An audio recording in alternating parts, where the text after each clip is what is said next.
This last winter, I was up in the mountains enjoying my winter vacation. My wife and I were, along with some old friends, people we had known for about 20 years, actually. The fellow and I had been associated that long. I'd actually taught him speech, in intermediate speech, his second-year speech class, his second year in college in Bricket Wood. And he's what you'd really call an old friend. Both of us are getting older, I'm afraid, rather rapidly, as those things do happen from time to time. We had a lot in common over the years. We had both been in the ministry together. We had served together and helped one another in many ways. And we had also shared the common experience of being disfellowshipped from the Worldwide Church of God, all in due course. In my own case, a little earlier than in his particular situation. And we were sitting with the fire, the roaring fire going in the fireplace, and sitting back, just sort of chatting together and being mellow about all the various things that we'd experienced together, as friends will do. And he said, "Ron," he said, "what do you miss the most about not being associated with the Worldwide Church of God anymore?" And since that was a question which presumably involved a little bit of thought and a decision on my part, I thought about it. I sort of got pensive for a moment. What do I miss the most? And before I could answer, he said, "I'll tell you what it is for me." He said, "It's friends. The large number, the wide variety, the opportunity for the development of them, the times we had together, and all of a sudden now I find myself without that many friends as a result of the change that's taken place." And, of course, it's easy to say to a person in that situation, "Well, go make yourself some more friends." But you make friends slowly over time. And when you suddenly find yourself with the responsibility of building a business and trying to get your house in order and be sure that you're not going to have somebody else take care of you in your old age, you don't have an awful lot of time for the things that put friendships together, for the things that we do as friends in forms of recreation and sharing times and hard times and good times together, the things that tend to bind us together in one way or another. And I knew what he meant. I felt that upon reflection that I agreed with him. That's probably what I missed about as much as anything else of the association.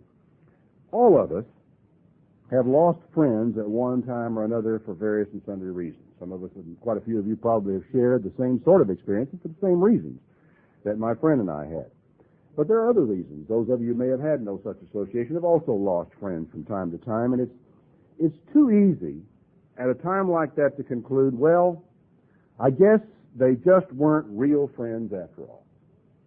Because after all, if they had been real friends, they would still be my friends. At least that was my reaction. That's the way I felt about it. I sort of felt like once a friend, always a friend. And got thinking about that, though, you know, it's really a mistake to think that friendship is indestructible. Because even a true friend, and even the closest of friends, can be alienated. And sometimes it's easier to do than we would like to admit or to face up to. Friendship is a hardy plant, but it is not a weed. It will not survive just any old kind of treatment. My wife has found, for example, that by putting certain types of bedding plants out in the front of the house around our little shrubs, they're pretty hardy. They don't really require a lot of attention. You put them in, you turn your sprinkler on them, and get them watered, and that's about all there is to it. And throughout the spring and early summer, you've got beautiful flowers all fringing around under your hedges and everything else. But this last year, she decided to put them in the backyard along the edge where the roses are to make a nice underfooting for the roses, you know, with nice color down at the base. Well, that was all fine, except for some strange reason my dog likes to sit on petunias or other small plants. You know, she just finds, you know, there are any number of areas of bare ground where she could go sit, or she could go sit on the grass or whatever, but for some reason she always manages to park herself right on the petunias or the other little marigolds or what have you. It needs to be a small plant, only a certain degree of height and spread, just about right. That's where she sits. Now, they're hardy plants, but they really don't do well with your dog sitting on them. Well, that's not a very good analogy for friendship, but the point is that friendship will survive a lot of things, but there are limits. And sometimes we can lose real friends along the way. And they weren't false friends. They weren't traitors to us. They weren't fair-weather friends, as we're prone to call them. They were real friends. But somewhere, somewhere along the way, something went wrong. You need to also bear in mind, as I've had to stop and think about myself, that if you have lost a friend, so has the other person. So has your friend. He lost you as a friend. And you know, he may be sitting around thinking similar thoughts to yours. It's very possible that there are any number of people in this world right now who you think were your friends, or you thought were your friends, and now you say, well, I don't know if he ever was my friend at all, who probably sit around some night with their feet up before the fire and a can of beer in their hand and thinking to myself, boy, I sure thought he was my friend. But I guess he really wasn't my friend after all. Now, there is such a thing as a false friend. But generally speaking, a false friend is a hypocrite. He's a person who really knows he's a false friend, who really knows he doesn't like you. But he's pretending to like you because it suits him for one reason or another along the way. I'm not going to talk about those people today, about false friends. I'm going to talk about two broad categories, which there seem to me to be, of friends. The first of these is what I have chosen to call conditional friends. A person who likes you because of what you can do for him is a conditional friend. That's easy to follow, isn't it? If you happen to be doing pretty well yourself and you're fairly well heeled with money and you take them out to dinner every so often, and they rather enjoy that, and they like that, and they enjoy your company. It's a lot of fun, and they're a friend of yours, but they're to some extent a friend because of what you can do for them. If you're in a position to where you have a certain amount of influence, and you can actually do them a favor as far as connecting them up to certain people at one time or another, they can like you, they can genuinely appreciate you, but the friendship is to a fairly large extent influenced by what you can do for them. It may not survive if the condition does not survive.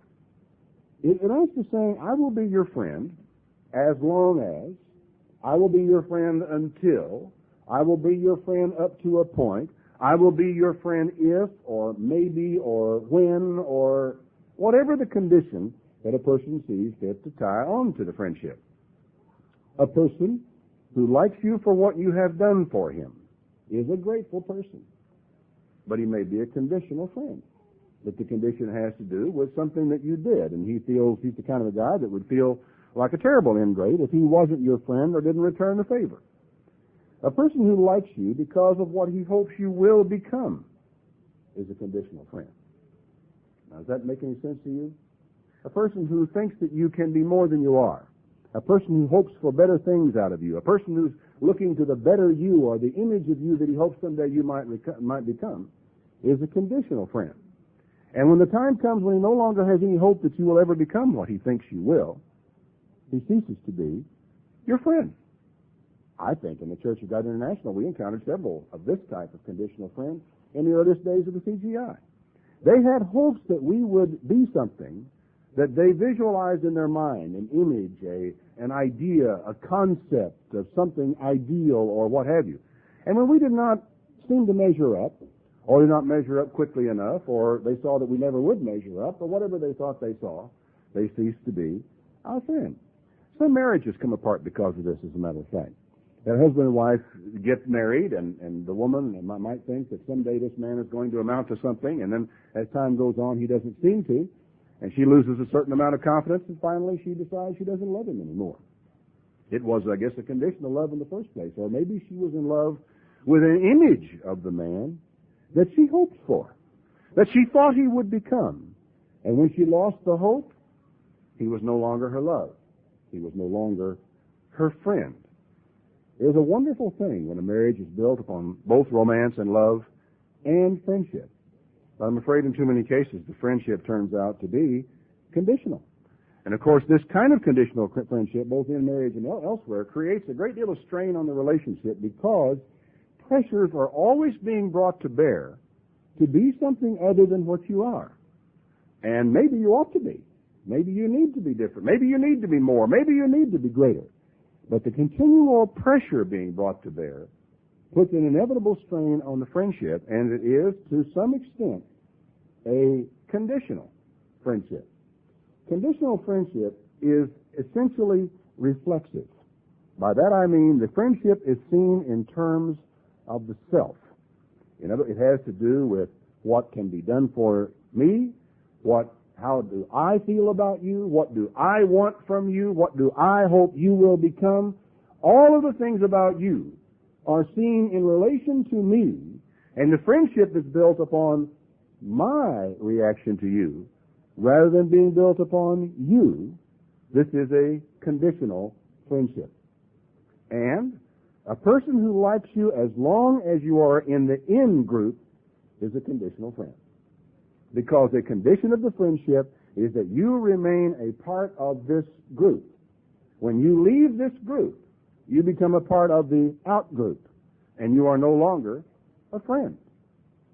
Now, does that mean that you weren't a friend before? Oh no, you were a friend before, and he was your friend before, and as long as you stayed in the in group, you were his friend. But it was a conditional friendship.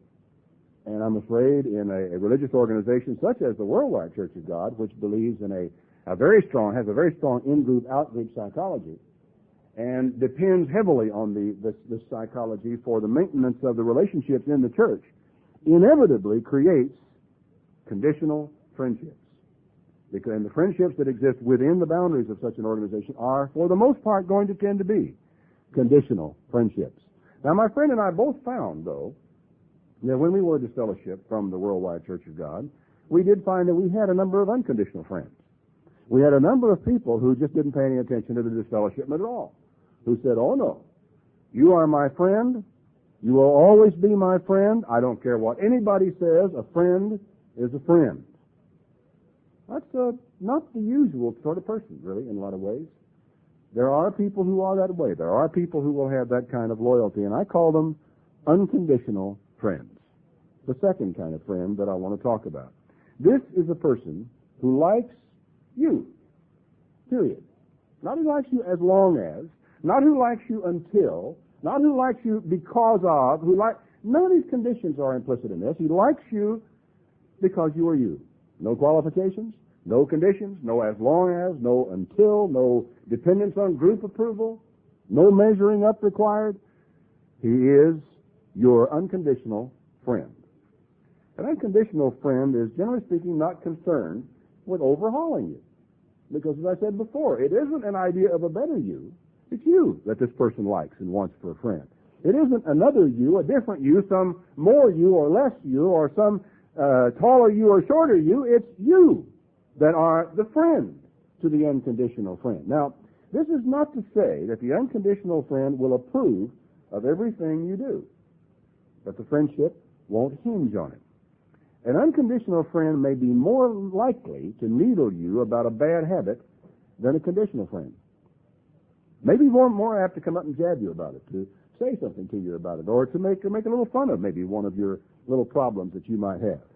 But the difference between a conditional friend and an unconditional friend is there is no threat implied, no sanction, no requirement to change if you are not, or you will not be my friend involved in it.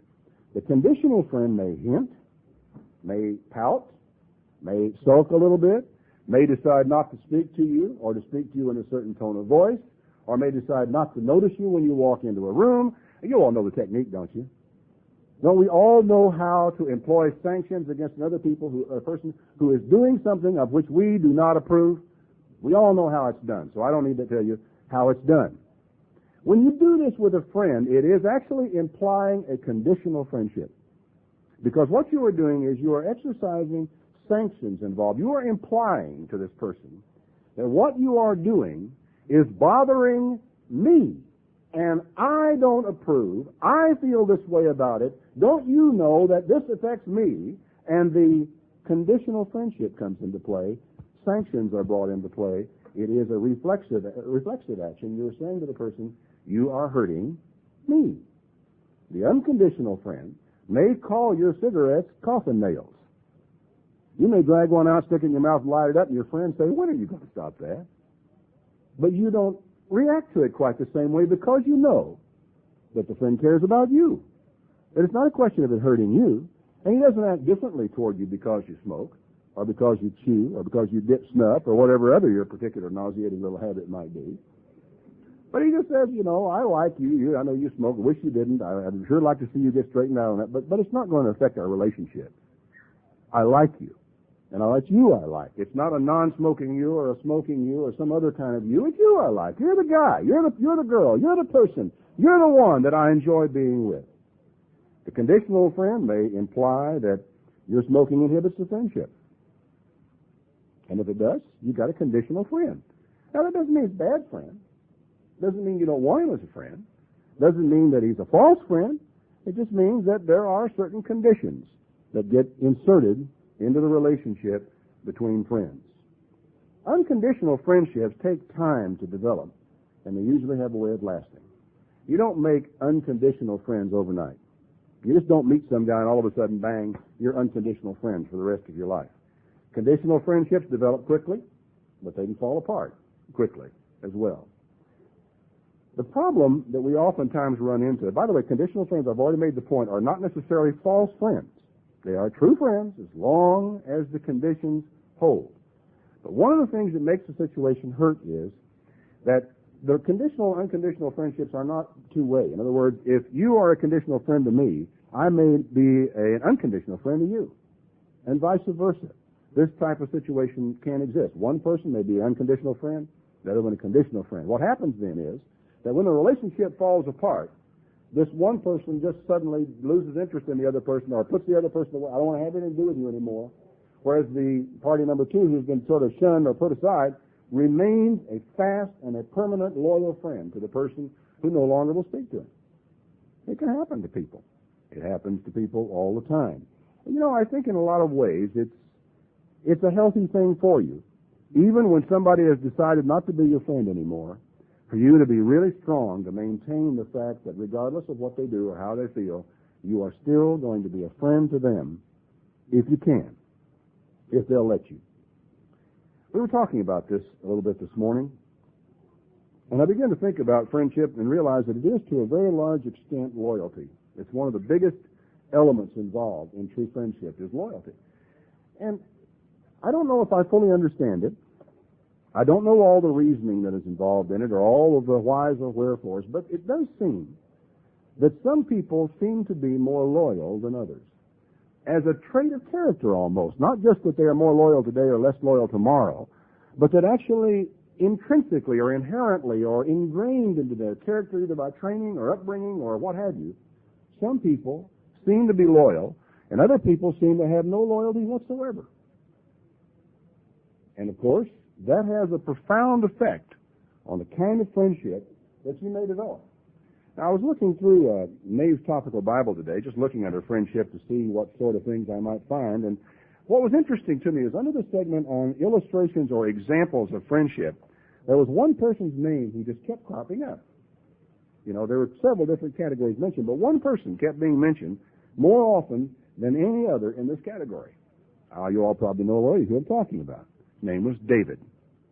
David seems to have been an incredibly loyal person, because even in the relationship he had with Saul, which was not the kind of a friendship that you and I would tend to think of as hunting and fishing buddies, or the kind of a lady we'd like to sit around there, about 3 afternoons a week and have tea and share gossip with and all this. It wasn't that kind of a relationship. For Saul was king and David was his servant. But David was incredibly loyal to Saul. That even at times when Saul had turned on him through jealousy, and Saul did love David, make no mistake about the fact that he loved David, but he also feared him. And we began to realize that this man had more favor than he did, and his jealousy began to consume him, and his insanity began to come upon him. He actually, on more than one occasion, tried to pin David to the wall with a javelin. And David, because, I suppose, of his youth and his favor with God, but also, because he was quick, managed to survive that and get away. On occasion after occasion, when David had the opportunity to destroy Saul, he refused to do so. Would not lift up his hand, would not react, would not answer in kind, would not respond in the same way. While he had the chance to destroy him, he wouldn't do it. When he had the chance to smite him to the ground and pin him to the ground with a javelin, he refused to do it. When he had him in a cave and could have cut his throat, he refused to do it, cutting off only the hem of his garment instead. A very loyal person. One of perhaps the most classic friendships of all time was the friendship that existed between David and Solomon. And I'd like for us to go back there and look at that for a moment. In a sense, it's old hat. It's familiar fare, but it's very important, I think, if we are to understand what happens to us, what's happened to other people, where some of our friends have gone, and maybe try to look into the Bible at some illustrations of friendship and glean from them what we can. In 1 Samuel 18 and verse 1, after King Saul had finished his conversation with David, David met Jonathan, the king's son, and there was an immediate bond of love between them. Jonathan swore to be his blood brother and sealed the pact, giving him his robe, sword, bow, and belt. This is a rare example of a bond of friendship, of an unselfish nature, of an unconditional nature, being sealed almost immediately in the bond between these two young men. All the reasons behind it may not be entirely clear. The development of it, of course, to the point of the permanent friendship that existed may not have taken place immediately, but the bond between them was immediate and sudden and strong. King Saul now kept David at Jerusalem and wouldn't let him return home anymore. He was Saul's special assistant. He always carried out his assignments successfully, so Saul made him commander of his troops. And as time went on, the relationship between between David and Jonathan became stronger and stronger. But finally, after Saul had made 2 attempts on David's life, David fled from Naioth and Ramah, and he found Jonathan. We're reading chapter 20 of 1 Samuel. "What have I done?" he exclaimed. "Why is your father so determined to kill me?" "That's not true," Jonathan protested. "I'm sure he's not planning any such thing, for he always tells me everything he's going to do, even little things, and I know he wouldn't hide something like this from me. It just isn't so." "Of course you don't know about it," David fumed. "Your father knows perfectly well about our friendship, and he has said to himself, 'I'll not tell Jonathan. Why should I hurt him?' But the truth is that I am only a step away from death. I swear it by the Lord and by your own soul." Now, at that point in time, Jonathan had no more to say. Because whenever you know one another that well, when you are that close, when you know that David would not make that kind of a statement to you as your friend unless he knew that it was true, Jonathan's only answer was, "Tell me what I can do." And David replied, "Tomorrow is the beginning of the celebration of the new moon. Always before I've been with your father for this occasion. Tomorrow I'll hide in the field and stay there until the evening of the 3rd day. If your father asks where I am, tell him I ask permission to go home to Bethlehem for an annual family reunion. If he says, 'Fine,' then I'll know that all is well. But if he is angry, then I'll know that he is planning to kill me." And of course, David didn't have any question about what the reply would be. "Do this for me as my sworn brother, or else kill me yourself if I have sinned against your father, but don't betray me to him." "Of course not," Jonathan exclaimed. "Look, wouldn't I say so if I knew my father was planning to kill you?" The relationship between these two is a beautiful relationship, and even here we have a certain amount of disagreement, a certain amount of anger, but notice the straight talk, absolute straight talk, and even when there's a fuming, a certain amount of anger, a certain vigor and a protestation, there is still the absolute bond of honesty between these two men as brothers. And David asked, "How will I know whether or not your father is angry?" "Come out to the field with me," Jonathan replied, and they went out there together. Then Jonathan told David, "I promise by the Lord God of Israel that about this time tomorrow, or the next day at the latest, I will talk to my father about you and let you know at once how he feels about you. If he is angry and wants you killed, then may the Lord kill me if I don't tell you, so you can escape and live. May the Lord be with you as he used to be," notice the expression, "as he used to be with my father," the sad recognition that God was no longer with his father. "Remember, you must demonstrate the love and kindness of the Lord, not only to me during my lifetime, but also to my children after the Lord has destroyed all of your enemies." A premonition, I think, on Jonathan's part, as he knew that he himself would not survive. He knew that he himself would not grow to a ripe old age in the situation they were in, but he was concerned that David would be kind to his children, to his descendants. So Jonathan made a covenant with the family of David, and David swore to it with a terrible curse against himself and his descendants should he be unfaithful to his promise. But Jonathan made David swear to it again, this time by his love for him, for he loved him as much as he loved himself. That's interesting, that Jonathan had so much confidence in the love of David that it meant more to him for David to swear by his love for Jonathan than it did for him to swear against himself or his descendants or his family. He said, "You look me in the eye, and you swear on your love for me as a brother that you'll do it." And David looked him in the eye and swore. You know, wouldn't it be nice, isn't it wonderful, I should say, when you actually have someone that's that close to you, that if he looks you in the eye and he says, "I will do it," that you can, from that moment on, proceed without any fear of what he will do it, as he did. Do you have any idea how rare that is in the world? that a man's word is his bond, that it means that much to him. He says, I will not, and he swears to his own hurt and does not change? Now, whenever you have a friend, someone that you are close to, and you come to the place to where you know that that is true, then you have got yourself an unconditional friend.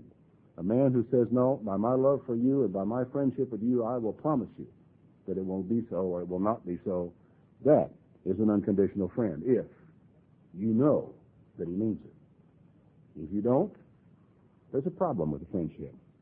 Then Jonathan said, yes, they will miss you tomorrow when your place at the table is empty. By day after tomorrow, everyone will be asking about you. So they put together a little symbolic thing of shooting an arrow and words that he was to call out so that David would know. And they carried it out. Sure enough, Saul was angry, absolutely furious, and Jonathan, with a sinking feeling in his heart, knew that what David said about his father was true, that he did want him dead, and that David therefore could not come back. So he gave the signal. Jonathan went out in the field the next morning, verse 35, and took a young boy to gather his arrows. Start running, he told the boy, so that you can find the arrows as I shoot them. So the boy ran, and Jonathan shot an arrow beyond him. When the boy had almost reached the arrow, Jonathan shouted, the arrow is still ahead of you. This was his signal to David. Hurry, don't wait. So the boy quickly gathered up the arrows and ran back to his master. He didn't know what Jonathan meant. Only Jonathan and David knew. So Jonathan gave his bow and arrows to the boy and told him to take them back to the city. As soon as he was gone, and they knew that they were alone, David came out from where he had been hiding near the south edge of the field, and they sadly shook hands, tears running down their cheeks, until David could weep no more. I think they embraced, actually, and held one another until finally they were just dry from shedding tears on each other's shoulders. This kind of a love and an affection and a bond that existed between these two fellows is an incredibly beautiful thing to see.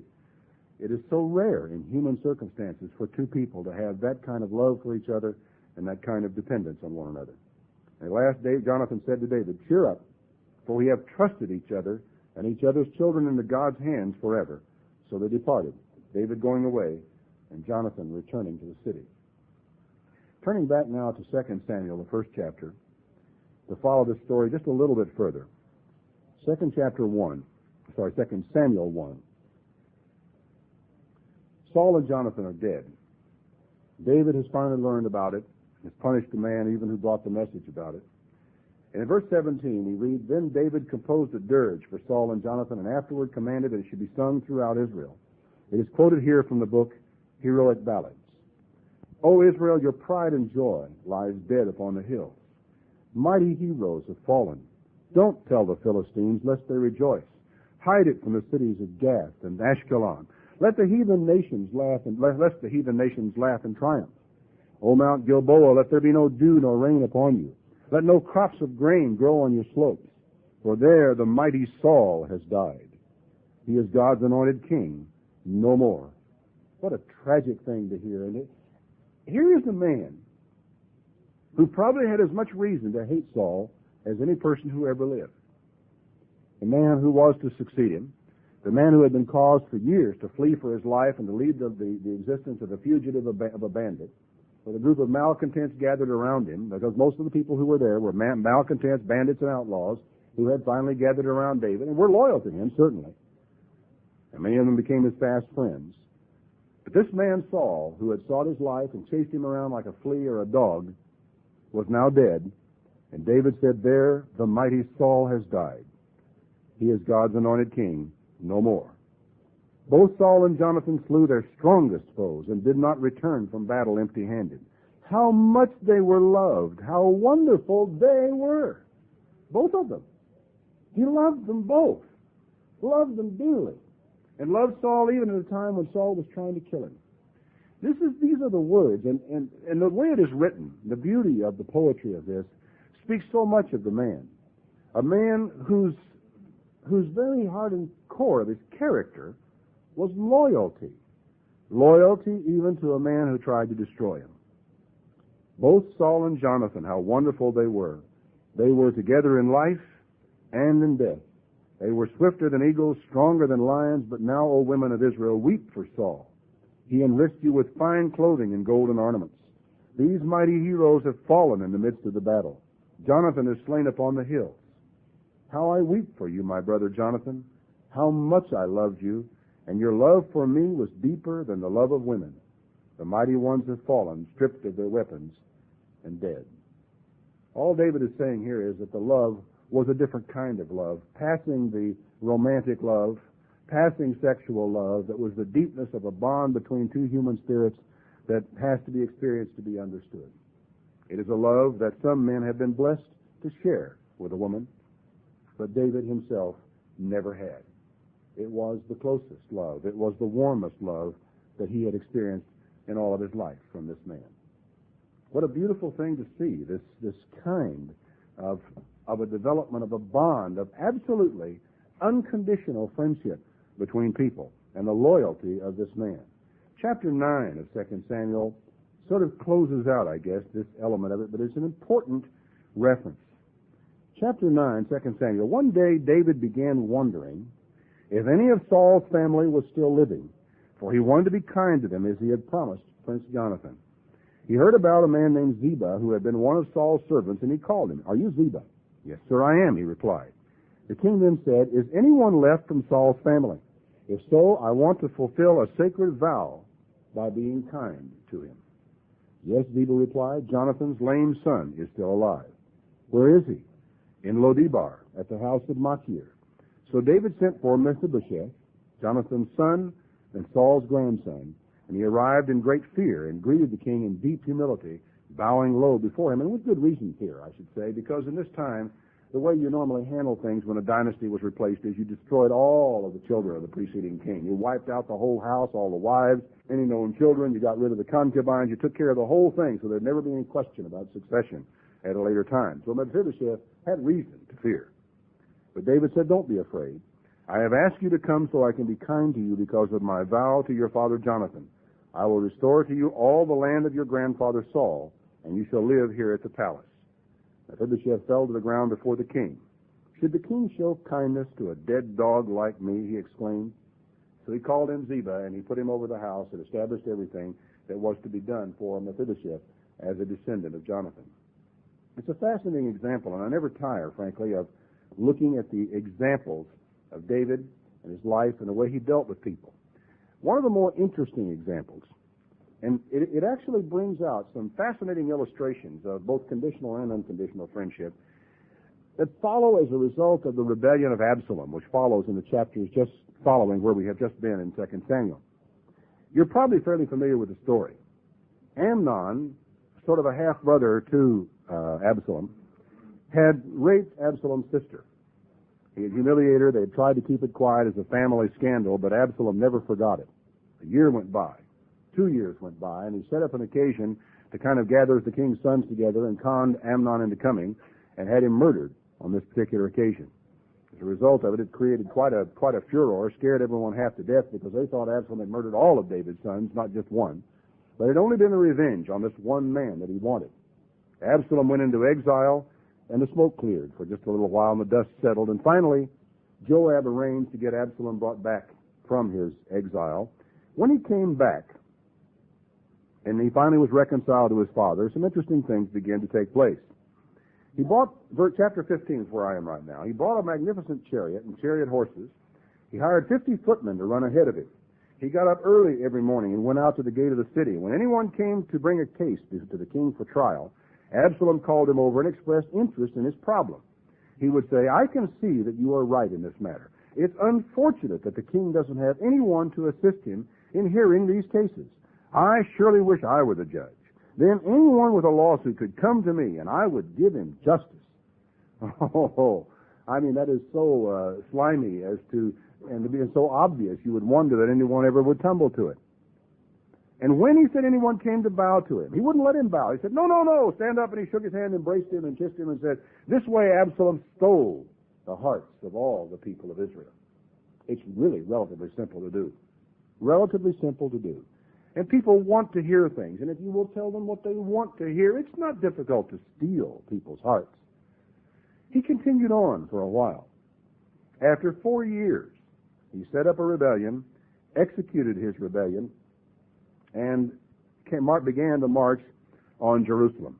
He actually went to Hebron. He gathered people there, sent spies all over the place to incite rebellion, and said, "When you hear the trumpets, declare Absalom has been crowned in Hebron. Well, the messenger arrived in Jerusalem, verse 13, to tell King David, all Israel has joined Absalom in a conspiracy against you. And of course, when David, had he known what was going on, could easily have taken care of it. But the problem is when someone's doing something like that, he knows what he's doing and you don't. And so the honest man almost inevitably gets blindsided and left out, hanging out bare and suddenly wondering what happened to it. And David was not the sort of a person to think in these terms. He was not a conspirator. He was not a conspiratorial type of person. He didn't think in terms of the exercise of power in that way. And he did have a few people around him who did, but even they were unaware of what was taking place. When David heard this, he said, then we must flee at once, or it will be too late. If we get out of the city before he arrives, both we and the city of Jerusalem will be saved. Because he knew if he stayed and the battle was fought, who knows how many lives would have been lost, the city destroyed, what a terrible wreckage it would have been. We are with you, his aides replied. Do as you think best. So the king and his household set out at once. He left no one behind except 10 of his young wives to keep the palace in order. David paused at the edge of the city to let his troops move past him to lead the way. 600 Gittites who had come with him from Gath, and the Cherethites and the Pelethites. But suddenly the king turned to Ittai, the captain of the 600 Gittites, and said, what are you doing here?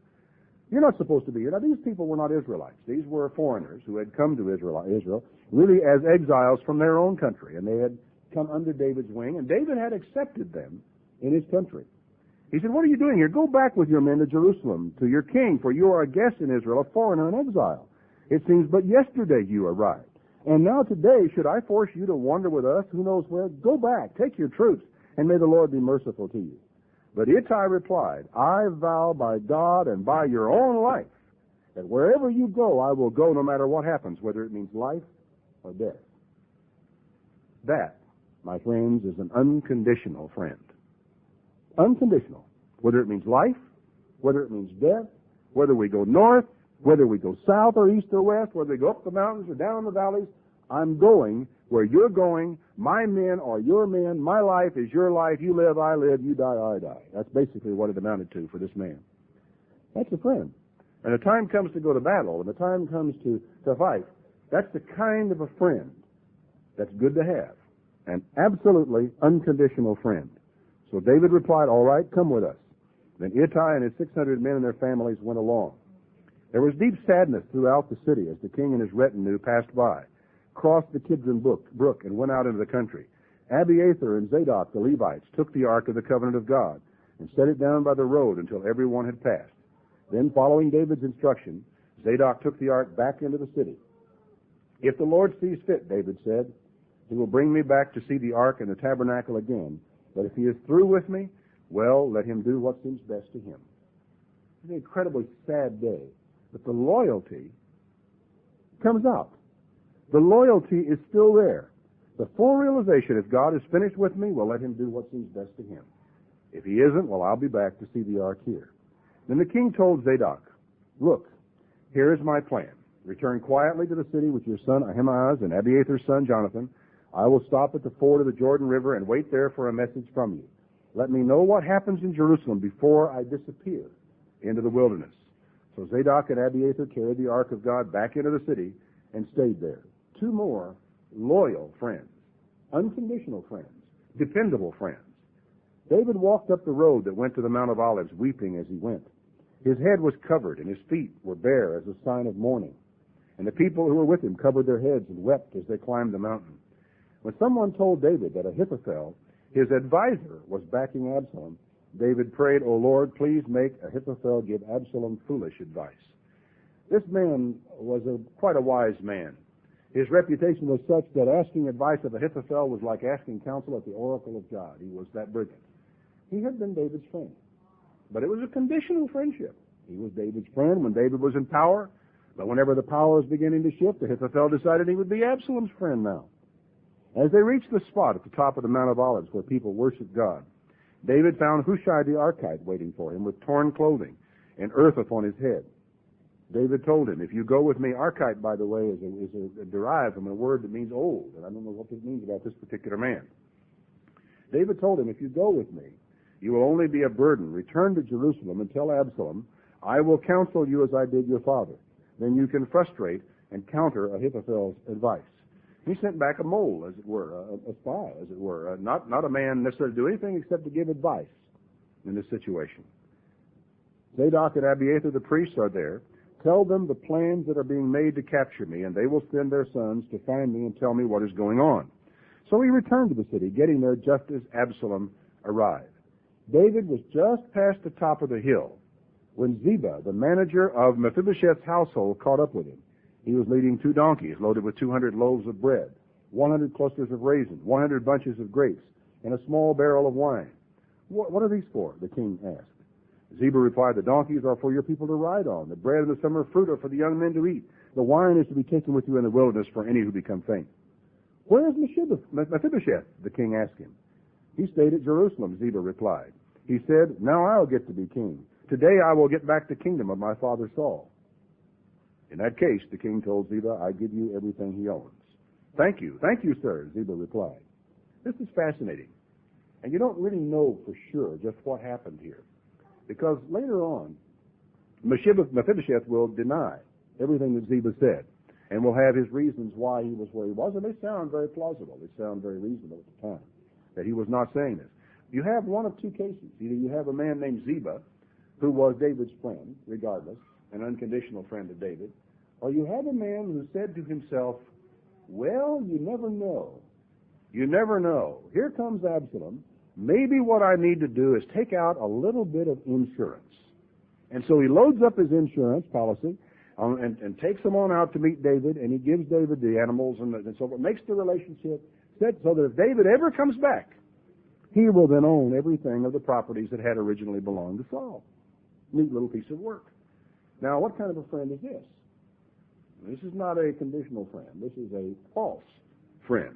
One who knows what he's doing is lying in his teeth. And occasionally, you're going to encounter such a person, such a politician. In that case, he says, I give you everything that he owns. Thank you, sir, Ziba replied. As David and his party passed Bahurim, a man came out of the village cursing him. It was Shimei, the son of Gera, a member of Saul's family. He threw stones at the king and the king's officers and the mighty warriors who surrounded him. Get out of here, you murderer, you scoundrel, he shouted at David. The Lord is paying you back for murdering King Saul and his family. You stole his throne. Now the Lord has given it to your son Absalom. At last you will taste some of your own medicine, you murderer. Now, I don't know what we've got here. Have we got here a conditional enemy? Who was not really an enemy as long as it was too dangerous, but now he is? I don't think so. Because really it's just about as dangerous for him to do this at this moment as it would be at any other time of his life. For there were standing all around David men who with one stroke could have left his head rolling on the ground. These were mighty men, men of war, men of valor, men who could take on 10 men at a time and come out winners. They were standing right by David while he was making this kind of a statement.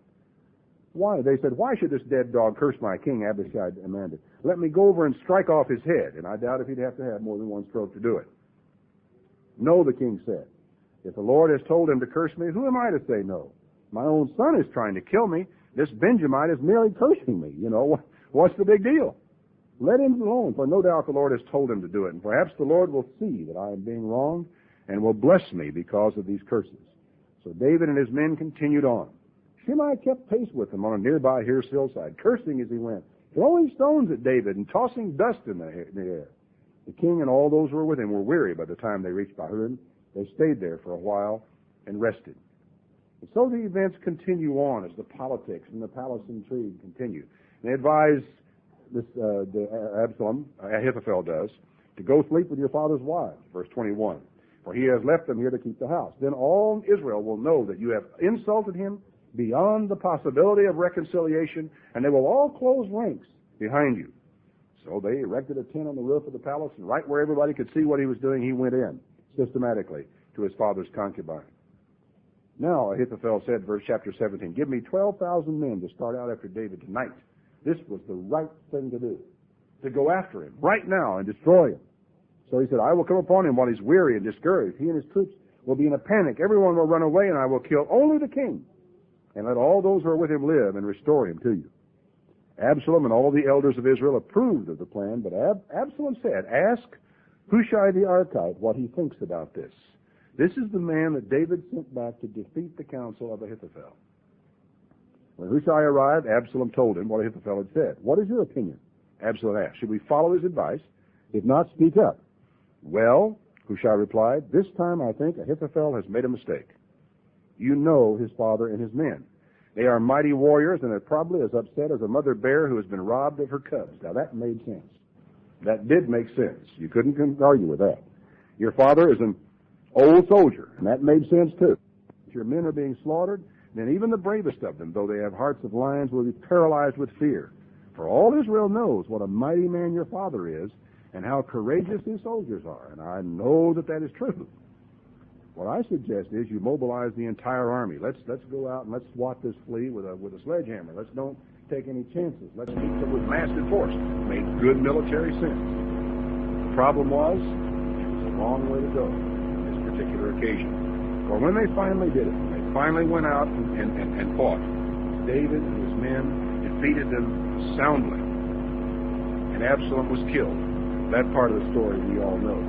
What is interesting to me is David's return to Jerusalem after this is all over. If you'll just page over to chapter 19. So, verse 15, the king started back to Jerusalem. When he arrived at the Jordan River, it seemed as if everyone in Judah had come to Gilgal to meet him and escort him across the river. There would be now no one but conditional friends. Then Shimei, the son of Gera the Benjamite, the man who hurried across with men of Judah to welcome King David. Incredible. And 1,000 men from the tribe of Benjamin with him, including Ziba, the servant of Saul. Ziba's 15 sons, 20 servants. They all rushed down to the Jordan to arrive ahead of the king. They all worked hard, ferrying all the household and troops across, and helped them in every way they could. As the king was crossing, Shimei fell down before him and pleaded, My lord, please forgive me and forget the terrible thing I did when you left Jerusalem, for I know very well how much I sinned. That is why I have come here today, the very first person in all the tribe of Joseph to greet you. How fascinating. This is the man who, like a madman, like a wild man, was throwing dust in the air and throwing rocks at David and calling him a murderer when David was leaving Jerusalem with his feet bare and his head bare and dust cast upon his head in a state of mourning because of what was taking place. This is a true conditional friend. But he was sorry. He said, Abishai shall not Shimei die, for he has cursed the Lord's chosen king. Don't talk to me like that, David exclaimed. This is not a day for execution, but for celebration, for I am once more king of Israel. Turning to Shimei, he vowed, Your life is spared. I hope that I would do that. I am not sure that I would. I hope that I would if I were ever in that circumstance. Now, but Mephibosheth, Saul's grandson, arrived from Jerusalem to meet the king. He had not washed his feet or clothes nor trimmed his beard since the day the king left Jerusalem. Now, that in itself is I think, a very important statement. For it tells us a great deal about what Mephibosheth was really doing and who was really telling the truth. You think about it for a moment. How in the world, when the king comes back, am I going to say to him, oh, no, what that man said about me wasn't true. I've been behind you all the way. Mephibosheth knew what he was up against. And from the day David left until the day he came back, he had not shaved, he had not cleaned himself, he must have looked awful. But it spoke volumes about what he was saying and the truth of what he is saying. And so when he told him, look, Ziba deceived me. I told him, saddle my donkey so that I can go with the king. For as you know, I am lame. But Ziba has slandered me by saying that I refuse to come. That I know you are as an angel of God, so do what you think best.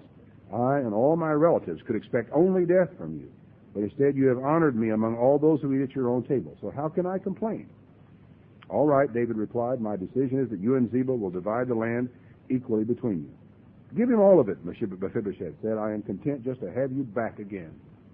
I'm surprised in a way that David didn't take off Ziba's head. But it seems as though he is saying, I'm not going to sit as a judge in this matter. I don't know who's telling the truth. I don't know who's not. You'll split the land between you. There was with David an old man named Barzillai. He was a friend of incredible proportions in a lot of ways to David. And you know, there is no friend like the friend who is with you when things are bad. The fellow who doesn't desert you when the going is rough. Whenever everything that's at its absolute darkest, the one person who says, no, you come over here, you stay with me, I'll take care of you, you don't have anything to worry about, and who really you can depend upon at the very worst time in your life, there's a bond of friendship that can be created there that is almost impossible to understand between people. This Barzillai had fed the king and his army during their exile in Mahanaim. He arrived from Rogelim to conduct the king across the river. He was very old now, about 80, and a very wealthy man. Come across with me and live in Jerusalem, the king said to Barzillai. I will take care of you there. You take care of me. I want to take care of you. Come and be with me in Jerusalem. No, he said, I'm afraid I'm too old for that. I'm 80 years old today, and life has lost its excitement.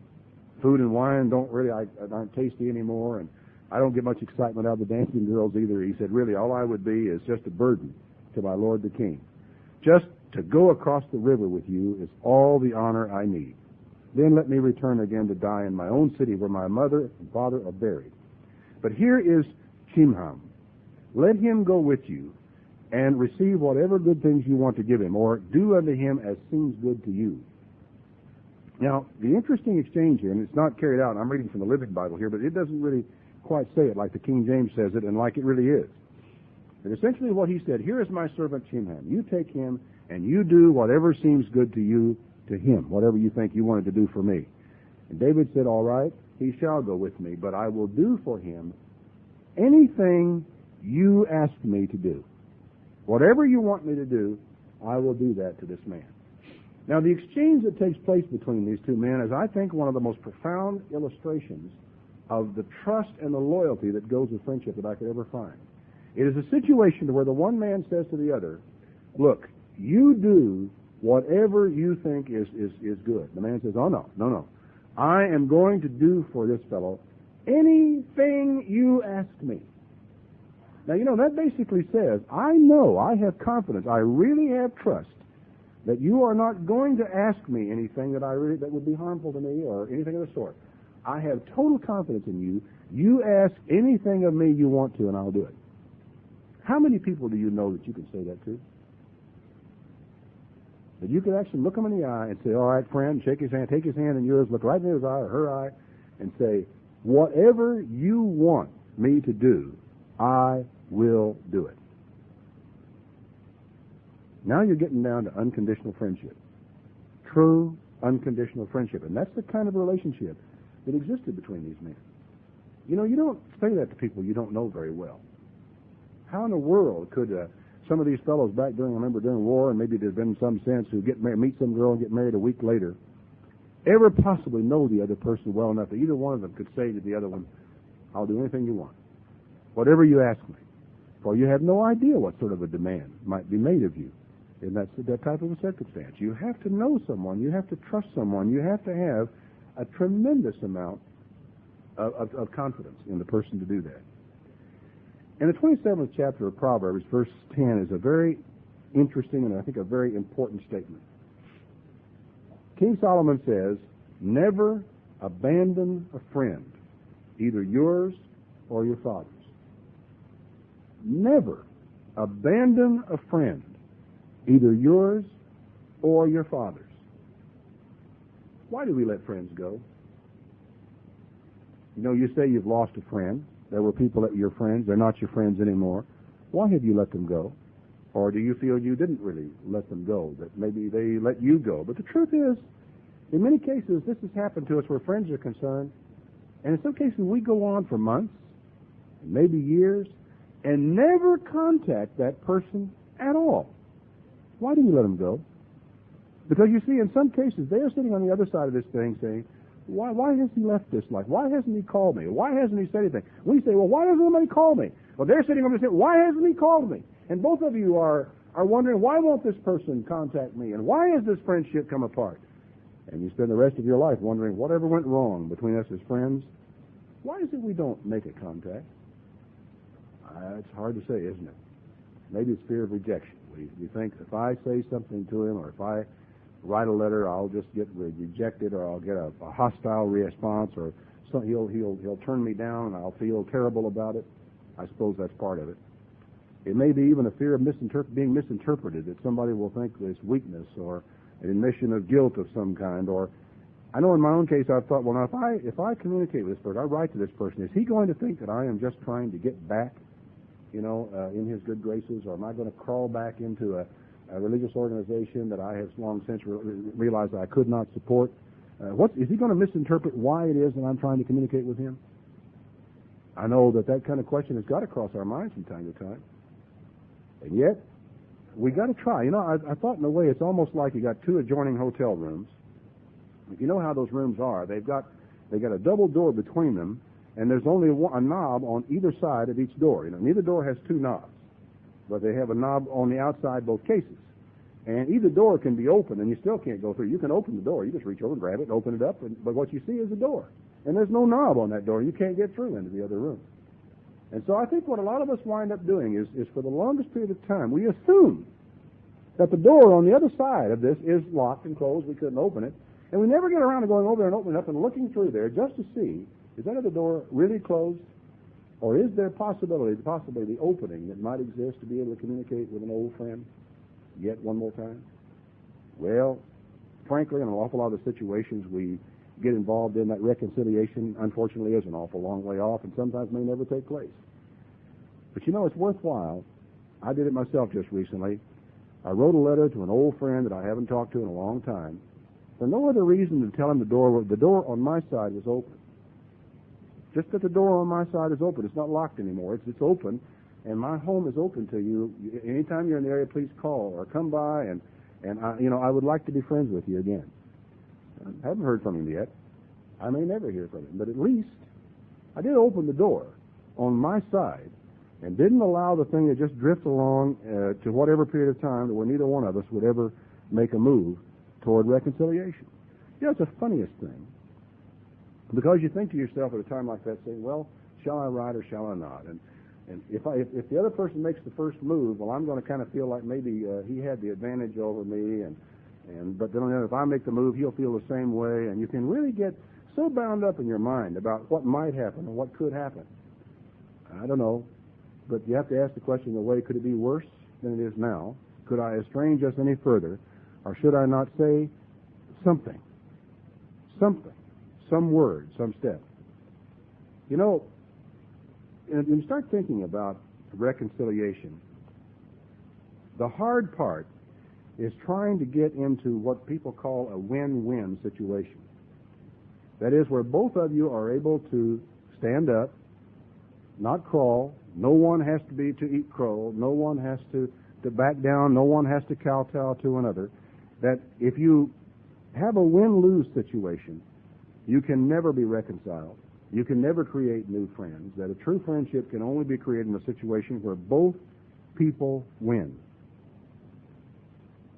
One of the things, perhaps, if you've been estranged from a friend, old friend, maybe not so old, is how can I reach out to this person in such a way that it will be very clear that neither one of us has to crawl in order for us to be friends, to be close, to love one another, and maybe someday have a little bit of what we had before. Is there a way? Maybe. Maybe there isn't. But at least from your perspective, wouldn't you sleep better at night knowing you had at least done whatever little thing might be doable to make it work? In John the 15th chapter, Jesus makes an interesting statement to his disciples. He said, I have loved you even as the Father has loved me. You live in my love. When you obey me, you are living in my love, just as I obey my Father and I live in his love. I have told you this so that you will be filled with my joy. Yes, your cup of joy will overflow. I demand that you love each other as much as I love you. And here's how to measure it. The greatest love is shown when a person lays down his life for his friends. And you are my friends if you keep my commandments. It's an interesting statement. You are my friends if you obey me. It's almost, it harkens back in a way in my mind to that statement that David made to Barzillai. You name anything and I'll do it. And Barzillai said, no. You do whatever you feel is right. And the full, almost giving carte blanche to the other person, that's what you and I are expected to do, where Jesus is concerned, if we are to call him a friend. You are my friends if you obey me. I no longer call you slaves, for a master does not confide in his slaves. Now you are my friends, proved by the fact that I have told you everything the Father told me. Jesus Christ is an unconditional friend to every one of us. Unconditional friend to absolutely every one of us. It's not too difficult, frankly, when I go through the thing that I went through here, for you to sit back and say to yourself, yeah, old so-and-so, he was a conditional friend. And John, he was a conditional friend. And Joe over here, he was a conditional friend. But Mark, he was an unconditional friend. What kind of friend are you?